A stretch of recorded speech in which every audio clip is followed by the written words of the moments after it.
Right. Krishank గారు, నిన్న కొండా సురేఖ వ్యాఖ్యలు చేయటం, దానిపైన బీఆర్ఎస్ అంటే కేటీఆర్తో పాటు చాలామంది రెస్పాండ్ అవ్వటం, అలాగే ఉదయం నుంచి సినిమా ఇండస్ట్రీ ఎక్కువ స్థాయిలో రెస్పాండ్ అవ్వటం, ఇదంతా ఒకవైపు జరుగుతోంది. అయితే నేను ఈ వ్యాఖ్యలు చేయటం పైన ఆమె రెస్పాండ్ అయ్యారు. సమంత అంటే నాకు గౌరవం ఉందో అని అన్నారు. నేను ఈ వ్యాఖ్యలు వెనక్కి తీసుకుంటున్నానని చెప్పారు. But at the same time KTR నన్ను రెచ్చగొడుతున్నారు, లీగల్ నోటీసులు పంపించడం ద్వారా కేటీఆర్పై నా యుద్ధం కొనసాగుతుందంటే ఆమె మరికొన్ని వ్యాఖ్యలు చేశారు. ముందు ఈ వ్యాఖ్యల విషయంలో నేను వెనక్కి తగ్గుతున్నాను అనటాన్ని మీరు వెల్కమ్ చేస్తున్నారా? అసలు వెల్కమ్ చేయడం ఏంటిదండి, నిజంగా కూడా క్షమాపణ చెప్పాలి, బేషరతుగా క్షమాపణ చెప్పాలి. కానీ అది కాకుండా దానికి ఇంకా కవరప్లు ఇచ్చే ప్రయత్నం చేసుకుంటూ నేను కేటీఆర్ గారిని ఉద్దేశించి అన్నను, సమంత గారిని కాదు. అసలు కేటీఆర్ గారిని అన్నప్పుడే మీరు మొత్తం అందరినీ కూడా, అందులో నాగార్జున గారిని, చైతన్య గారిని, సమంత గారిని, వీళ్ళందరినీ కూడా ఉద్దేశించి మాట్లాడారు కదా. అవును. ఇంకొకటి, అసలు సతీష్ గారు నెంబర్ 1, కేటీఆర్ గారు ఎందుకు క్షమాపణ చెప్పాలి చెప్పండి? ఒక వ్యక్తి, ఎవరో ఒక వ్యక్తి సోషల్ మీడియాలో ఏమని పెట్టిండు, కళ్యాణ్ లక్ష్మి షాదీ ముబారక్ చెక్కులు పంపిణీ చేశారు. ప్రోగ్రామ్ అదే, ఫోటోస్ ఏదైతే వాళ్ళ కార్యాలయం మీడియా సంస్థలకు అందరికి పంపించిందో అదే కార్యక్రమం ఫోటో పెట్టిండ్రు. దాన్ని వీళ్ళు పొల్యూటెడ్ మైండ్ సెట్ గానో ఏదో చూసిండ్రు అందులో, అండ్ ఆ వ్యక్తి మీద ఎఫ్ఐఆర్ కూడా పెట్టిండ్రు. కానీ దానికి కేటీఆర్ గారిని ముడిపెట్టి ఒక 3 రోజుల తర్వాత ప్రెస్ మీట్ పెట్టి ఏడ్చి, మళ్ళా కేటీఆర్ గారు ఆ హైడ్రా బాధితులు, బుల్డోజర్ బాధితులు, మూసీ దగ్గర బాధితులను కలవడానికి వెళ్ళేటప్పుడు ఒక పెద్ద మాబ్ వాళ్ళను అక్కడికి వెళ్ళి, కాంగ్రెస్ వాళ్ళే, యూత్ కాంగ్రెస్ వాళ్ళు ఆ వాహనాల మీద ఎక్కి, ఒక ఎమ్మెల్యే అండి, మాజీ మంత్రి, ఒక సీనియర్ నాయకుడు, 5 టైమ్ లెజిస్లేటర్, ఈ రాష్ట్ర ప్రభుత్వము లా అండ్ ఆర్డర్ ని కాపాడాలి, ఒక ఎమ్మెల్యే ఎవరినైనా కూడా కాపాడాలి. కానీ వాళ్ళే అక్కడ దాడికి వదిలేసారు. ఆ తర్వాత మనం చూసినాం ఏ స్థాయిలో, తీవ్ర స్థాయిలో మాట్లాడింది. ఇది ఇప్పుడు ఎందుకంటే దేశవ్యాప్తంగా సినీ నటులు, జాతీయ మీడియా దీని మీద రెస్పాండ్ అవుతున్నప్పుడు ఇది మన రాష్ట్రానికి షేమ్ కదా. అవును. మన ప్రభుత్వ మంత్రి, మన రాష్ట్ర ప్రభుత్వ మంత్రి ఇవాళ ఇది తెలంగాణ కల్చర్ కాదు అని ఇతరులు మాట్లాడడం, ఇది తెలుగు వారి కల్చర్ కాదు అని ఇతరులు మాట్లాడడం, ఇవాళ వారి ఒక్క స్టేట్మెంట్ తోని నిజంగా ఇవాళ మనం తలదించుకునేలా చేసింది. అయితే దీనికి నిజంగా మనం అందరం ఒకటి ఆలోచించాలి సతీష్ గారు. ఇది ఇవాళ పాయింట్అవుట్ చేసిరు కదా, ఇవాళ సమంత గారు ధైర్యంగా బయటికి వచ్చి ఒక స్టేట్మెంట్ రిలీజ్ చేశారు. కానీ ఒక 2.5-3 సంవత్సరాల నుంచి మీరు గమనిస్తే ఇదే రేవంత్ రెడ్డి గారు మొదలు కేటీఆర్ గారిని అదేంటది డ్రగ్ ఛాలెంజ్ తీసుకోవాలి అని అన్నారు. Is it not personal? Is it not two లో? ఒక వ్యక్తిని బ్రాండ్ చేయడానికి రేవంత్ రెడ్డి గారికి ఏమైనా తెలుసా? నంబర్ 1. ఆ తర్వాత చాలా బాధాకరం, ఆయనకి పేరు పెట్టి రకుల్ రావు అని మాట్లాడు. ఆనాడు ఐఎమ్ సారీ టు సే, నేను ఎవరిని ఒక్కళ్ళని పాయింట్అవుట్ చేస్తలేను, కానీ ఆ రోజు ఆ మీడియా సమావేశంలో ఎవరన్నా ఒక్కరు నిలిచి రేవంత్ రెడ్డి గారు మీరు మాట్లాడుతున్నది రాంగ్, ఇది వ్యక్తిగతం, ఇట్లా వ్యక్తిగతంగా మాట్లాడితే మేము ఇది కవర్ చెయ్యము అని అనుంటే ఆ రోజే ఐఎమ్ ష్యూర్ ఒక బుద్ధి తెలిసేది. వ్యక్తిగత విమర్శలకు ఎవరని కూడా వెలువద్దు. కానీ రేవంత్ రెడ్డి గారు ఇది టైమ్ అండ్ అగైన్ చేస్తుండే, దాన్ని ఈ రోజు కొండా సురేఖ గారు కంటిన్యూ చేశారు. ఏనాడైనా I'm sorry to even mention, కానీ రేవంత్ రెడ్డి గారి కుటుంబం గురించి మేము ఎవరం మాట్లాడలేదు కదా. ఏనాడైనా వారి అమ్మాయి గురించో లేకుంటే వారి సతీమణి గురించో మాట్లాడలేదు కదా. సోషల్ మీడియా పోస్టులు కూడా ఎవరు పెట్టలేదు కదా. సో ఇవాళ ఈ స్థాయిలో కేటీఆర్ గారైనా లేకుంటే సమంత గారైనా లేకుంటే నాగార్జున గారైనా, దీంతో మన పాలిటిక్స్ ఒకటి సిస్టమ్ ఏమి రిఫ్లెక్ట్ అవుతుందంటే, ఒక వ్యక్తిని మనము తప్పుపట్టాలి అని అంటే లేకుంటే తిట్టాలి అంటే దానికి ఒక మహిళను జోడించాలి అన్నట్టే. అందుకే కదా ప్రతి బూత్ లో తల్లి, అమ్మ, అక్క ఇవే ఉంటాయి. రైట్. కృషాంక్ గారు, ఇవాళ దాన్ని మనం కృషాంక్ గారు, పిసిసి చీఫ్ మహేష్ కుమార్ గౌడ్ దీన్ని ఇంతటితో వదిలేయాలన్నారు. అసలు ఆయన ఏమన్నారు ఒకసారి వినండి, దాని తర్వాత మీరు రెస్పాండ్ అవుతారు. సినిమా పరిశ్రమ పెద్దలందరికీ కూడా నా విన్నపం, నిన్న మంత్రి గారు మాట్లాడినప్పుడు కొంత సినీ ప్రముఖ విషయం ప్రస్తావనకు తీసుకురావడం, దాంట్లో సినీ ప్రముఖుల యొక్క మనసు నొచ్చుకోవడం, ఆ వెనువెంటనే మంత్రి గారు కూడా ఆ వ్యాఖ్యల్ని బేషరతుగా వెనక్కి తీసుకుంటున్నట్టు ట్వీట్ చేశారు. పత్రేముఖం కూడా మాట్లాడడం జరిగింది. నేను పెద్దలందరూ కూడా విన్నవిస్తా ఉన్నాను సినీ ప్రముఖులకి, ఈ అంశాన్ని ఇక్కడితో ముగింపు పలకాలని. ఇక్కడ ఇరువైపులా మహిళలే ఉన్నారు. ఇరువైపులా మహిళలున్న విషయాన్ని గ్రహించి ఈ విషయాన్ని ఇక్కడతో ముగింపు పలికితే సమంజసంగా ఉంటుందనే మాట కూడా నేను విన్నవిస్తా ఉన్నాను. రైట్ కృష్ణ గారు, టీపీసీసీ చీఫ్ మహేష్ కుమార్ గౌడ్ మాట్లాడారు. బేషరతుగా ఆమె వ్యాఖ్యలు వెనక్కి తీసుకున్నారు కాబట్టి, రెండు వైపులా మహిళలే బాధితులు కాబట్టి ఈ విషయాన్ని ఇంతటితో ఆపేద్దామని పిలుపునిస్తున్నారు. మీరు సిద్ధమా? సతీష్ గారు, ఇది కేవలం సినీ అంశము, సినీ పరిశ్రమ అంశం అని ఎందుకు అనుకుంటాం? Doesn't KTR deserve an apology? హిమాంశుని వదలలేదండి, వారి అబ్బాయి శరీరాన్ని కూడా వదలలేదు రేవంత్ రెడ్డి గారు. కాదా? మనం గతంలో నాకు గుర్తు మీరు డిబేట్ కూడా పెట్టారు దాని మీద. అవును, వ్యక్తిగతంగా ఈ చర్చలు మంచిది కాదని, డ్రగ్ టెస్ట్ అని, రకుల్ రావ్ అని, సమాంత గారని ఇవన్నీ మాట్లాడి ఇవాళ కేటీఆర్ గారికి క్షమాపణ చెప్పొద్దా? కేటీఆర్ గారు అలాగే మాట్లాడినరా? ఒక్క అంశం చూపెట్టండి, రేవంత్ రెడ్డి గారినైనా లేకుంటే కొండా సురేఖ గారినైనా లేకుంటే ఎవరినైనా కూడా. అరే ఇప్పుడు కూడా చూడండి, వారి ఇష్యూని ఎక్కడ కూడా లాగుతలేరు.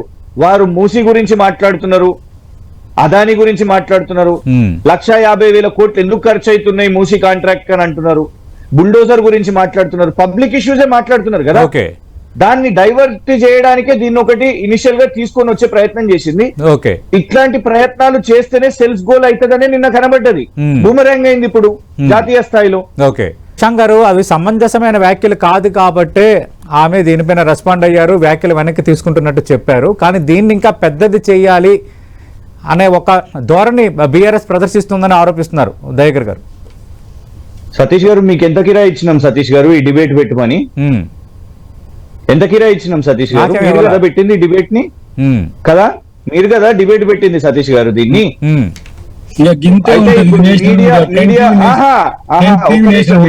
మాట్లాడివ్వండి, నేను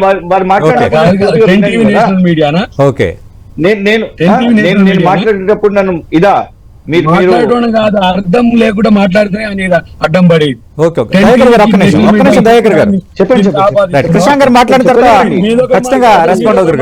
దానికి నేను ఎందుకు సమాధానం చెప్పాలి, నేను ఎందుకు వినాలి? నేషనల్ మీడియా 10 అనాలనుకున్నారా, దాని మీద ఇంకేమైనా చేయాలనుకుంటున్నారా?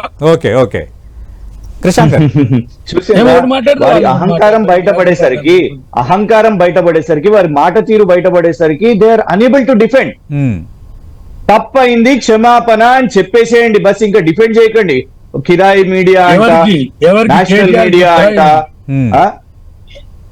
ఇవాళ దయాకర్ అన్న ఫస్ట్ టైం ఇంటరప్ట్ చేస్తుండంటేనే డిఫెండ్ చేయలేకపోతుండని అర్థమవుతుంది, లేకపోతే ఎప్పుడు మౌనంగా ఉంటాడు. ఎంత పరువు పోతుందో చూసుకుంటారు. నన్ను మాట్లాడిస్తలేరు అర్థమైతుంది. ఎందుకు క్షమాపణ చెప్పాలి? ఆల్రెడీ సమంత, అక్కినేని కుటుంబంపై చేసిన వ్యాఖ్యలకు కొండా సురేఖ రెస్పాండ్ అయ్యారు కదా. ఇది దయాకర్ గారు ప్రస్తావిస్తున్న స్ట్రైట్ పాయింట్. ప్రశాంత్ గారు, దీంట్లో నేషనల్ మీడియా అని తెచ్చారు, రాజకీయాలు వాళ్ళు మాట్లాడిరా, నేను మాట్లాడినా? నేను వ్యక్తిగతంగా నేనేమన్నాను? ప్రతి ఒక్క సెంటెన్స్ గుర్తు చేసినాను. మీరు కేటీఆర్ గారిని కొన్ని సంవత్సరాల నుంచి ఎట్లా క్యారెక్టర్ అసాసినేట్ చేస్తున్నారో ఇది వాస్తవం కాదా సతీష్ గారు? మీరు ఎవరో సీనియర్ జర్నలిస్ట్ కాదా? హిమాంశు గురించి మాట్లాడింది, శరీరం గురించి మాట్లాడింది రేవంత్ రెడ్డి గారు వాస్తవం కాదా? డ్రగ్ ఛాలెంజ్ చేసింది వాస్తవం కాదా? రకుల్ రావ్ అని పిలిచేది వాస్తవం కాదా? సమాంత గారికి గతంలో రేవంత్ రెడ్డి గారు లింక్ చేసిన దాన్ని ఈ రోజు కొండా సురేఖ గారు మాట్లాడుతున్నారు. ఇక్కడ ఇష్యూ కొండా సురేఖ గారు కాదు, మీ మైండ్ సెట్. ఇది రేవంత్ రెడ్డి గారు కాంగ్రెస్, రాహుల్ గాంధీ గారు స్పందించాలి.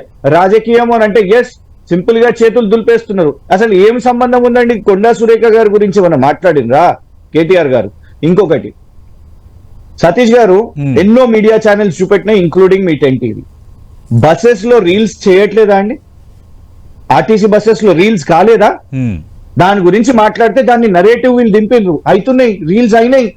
దాని గురించి మాట్లాడితే విమెన్స్ కమిషన్ చైర్మన్ తో నోటీస్ ఇప్పించారు. ఈ రోజు ఎందుకో విమెన్స్ కమిషన్ మరి రెస్పాండ్ అవ్వలేదు. ఈ రోజు ఎక్కడుంది విమెన్స్ కమిషన్?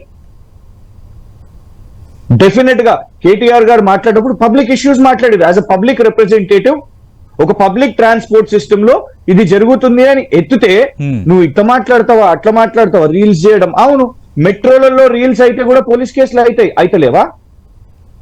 మెట్రోస్ లో అయితలేవా సార్ రీల్స్? అంటే రికార్డింగ్ డాన్స్ అన్న ఆ తరహా పదప్రయోగం అప్పట్లో సెన్సేషన్ అయింది కదా, అలాంటి పదప్రయోగాలు అభ్యంతరకరమే కదా. ఇప్పుడు రీల్స్ లో ఏం చేస్తారు సార్? యాక్టింగ్లు చేస్తారు, డాన్స్లు చేస్తారు. దాన్ని అంటే వీళ్ళు నరేటివ్ ని స్పిన్ చేసిర్రు ఇన్ని రోజులు కదా. ఇప్పుడు చూస్తున్నాం కదా ఎంత కట్టుకథలు అల్లినరో, ఎంత పెద్ద సినిమానే అల్లినరో మనం చూడండి. ఓకే, ఎన్ కన్వెన్షన్ కూల్చొద్దని అసలు ఎపిసోడ్ మాట్లాడితేనే బాగాలేదు. ఇంకొకటి ఇవాళ ఇష్యూ మాకు అసలు మేము ఆ ఇష్యూని మీరు చర్చకు పిలిచిర్రు, నేను దాని గురించి మాట్లాడుతున్నాను. అవును, చిరంజీవి గారు ఏ రోజు ట్వీట్ చేశారు సార్? ఈ రోజు ట్వీట్ చేసిండ్రు. లిస్టు పెద్ద లిస్టు ఉన్నది. వాళ్ళు ఒక్కొక్కరు ట్వీట్లు చేస్తున్నారు కదా. వాళ్ళందరూ కిరాయి ఇచ్చినందుకే ట్వీట్లు చేస్తున్నారా వాళ్ళు పెద్దలందరూ? నిన్ననే అయిపోయేటుండే కదా, కుండా సురేఖ గారు నేను నా పదాలను వెనక్కి తీసుకుంటున్నా, ఎవరు ట్వీట్ చేయకండి అంటే సినీ పెద్దలు ఎవరు ట్వీట్ చేయరు. ఇది విచిత్రం ఉన్నది. ఎవరు చేస్తున్నారు చెప్పండి? రాజకీయం తప్పు చేసిండ్రు, ఒప్పుకోండి. దాన్ని మళ్ళా బీఆర్ఎస్ రాజకీయం చేస్తుంది, ఇది చేస్తుంది. నాకు ఇష్యూ ఇంపార్టెంట్ కాదు. రాష్ట్రంలో ఎన్నో సమస్యలు ఉన్నాయి. ఖమ్మం వరదలు నెల రోజులైంది, ఖమ్మం వరదలకు నెల రోజులైంది. అవుతుంది. ఒట్టి రేవంత్ రెడ్డికి ఒక్కోనికే బుర్ర ఉన్నది, అంతే కదా. కృష్ణ గారు ఒక్క నిమిషం, కేటీఆర్ గారు దయాకర్ గారు మాట్లాడండి. కృష్ణ గారు మీరు వ్యక్తిగతంగా ఏమన్నా మాట్లాడవచ్చు, మీరు వ్యక్తిగతంగా ఏమన్నా మాట్లాడవచ్చు. ఎవరి కుటుంబాల గురించి ఇదా మీ కాంగ్రెస్ పార్టీ, ఇదా మీ కాంగ్రెస్ పార్టీ, ఇదా మీ మొహబ్బత్ కి దుకాన్. మీ రాహుల్ గాంధీ చెప్పే మీ మొహబ్బత్ కి దుకాన్. కృషాంక్ గారు, డిబేట్ క్లోజ్ చేసే ముందు అంటే క్షమాపణ ఎవరికి చెప్పాలో వాళ్ళకి చెప్పాము. ఎవరిపై చేసిన వ్యాఖ్యలు అర్థవంతంగా లేవు, ఆ విషయంలో మేము బాధపడ్డాము, పశ్చాత్తాపడ్డామని దయాకర్ గారు క్లియర్ గా చెప్తున్నారు. బట్ కేటీఆర్ కి క్షమాపణ చెప్పాల్సిన అవసరం లేదు అంటున్నారు. ఇప్పుడు ఏం చేయబోతున్నారు? ఇప్పుడు లీగల్ నోటీస్ కూడా మీరు ఆల్రెడీ పంపించారు. లీగల్ నోటీస్ పంపించారు కాబట్టి నన్ను రెచ్చగొడుతున్నారని కొండా సురేఖ అంటున్నారు. ఫైనల్ గా ఏం చెప్తారు డిబేట్ క్లోజింగ్ ముందు?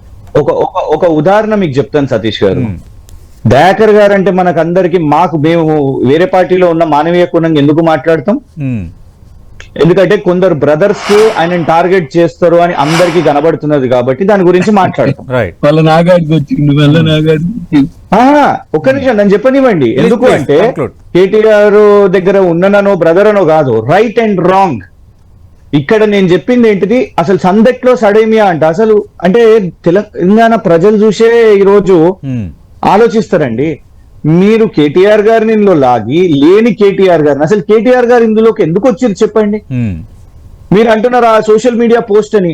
ఆ ఫోటోని తయారు చేసిరా? ఆ ఫోటో ఒక కార్యక్రమంలో జరిగిందా? మీరు చెప్పండి సతీష్ గారు. ఒక కార్యక్రమంలో జరిగిన ఫోటోనే హరీష్ రావు రెస్పాండ్ అయ్యారు, కానీ వర్కింగ్ ప్రెసిడెంట్ గా ఉన్న కేటీఆర్ రెస్పాండ్ కాలేదు. ఇది కాంగ్రెస్ అభ్యంతరం. వర్కింగ్ ప్రెసిడెంట్ గా చెప్పాలి కదా ఇలాంటి పోస్టులు కరెక్ట్ కాదు కదా అని. ఇవాళ మంత్రిది అయితేనే రాహుల్ గాంధీ గారు కానీ రేవంత్ రెడ్డి గారు కూడా రెస్పాండ్ అయితలేరండి. దేశం మొత్తం రెస్పాండ్ అవుతుంది. ఇంకొకటి చెప్తాను, కేటీఆర్ గారికి రాంగ్ అనిపించిందో రైట్ అనిపించిందో నేనే చెప్తున్నా. నాకు అందులో రాంగ్ అనిపిస్తలేదండి. అందులో ఏమున్నది? ఎఫ్ఐఆర్ కూడా పెట్టింది ఆ పిల్లగాని మీద. హీ హాస్ పోస్టెడ్ ఒక ప్రోగ్రామ్ ది ఇమేజ్ పెట్టిండు. అది తను కూడా క్లిక్ చేసింది కాదు, వాళ్ళు మీడియాకి రిలీజ్ చేసింది. కళ్యాణ్ లక్ష్మి షాదీ ముబారక్ చెక్కులు పంపిణీ చేశారు. దానికి మీరు కేసు కూడా వేస్తున్నారు. ఇవాళ అదే చేస్తున్నారు కదా, కేసులు వేస్తున్నారు, జైలు వేస్తున్నారు. ప్రజలు మూసీ దగ్గర తిడుతున్న వీడియోలను కూడా కేసులు వేస్తున్నారు. సతీష్ గారు, తిడుతున్నది ప్రజలు. ఎవరికి పోస్ట్ చేసినా కూడా తిడుతున్నారు. అట్లున్నది. అంటే వీళ్ళు క్రిటిసిజం ని తీసుకోలేక అబ్యూస్ కి దారి తీసారు. ఇవాళ జరిగింది అసలు పాయింట్ ఏంటిదంటే, రేవంత్ రెడ్డి గారి ప్రభుత్వం, దయాకర్ గారు దయచేసి సమాచారం అందించండి. క్రిటిసిజం ని తీసుకోలేక పోలీస్ కేసులు వేయడాలు, అబ్యూజ్, కంట్రోల్ లేకుండా సురేఖ గారు బయటికి వచ్చి కేటీఆర్ గారిని అబ్యూజ్ చేశారు. అబ్సల్యూట్లీ అబ్యూజ్ చేశారు. మీరు ఇప్పటికీ కూడా రియలైజ్ కాకపోతే ఇందులో విక్టిమ్ కేటీఆర్ గారు, సమాంత గారు, నాగార్జున గారు, చైతన్య గారు, అండ్ మరి ముఖ్యంగా ఇప్పుడు తెలంగాణ రాష్ట్రం అవుతుంది. You have put the state for shame. మంత్రి కాబట్టి తను క్యాబినెట్ లో. థ్యాంక్ యూ కృష్ణ గారు.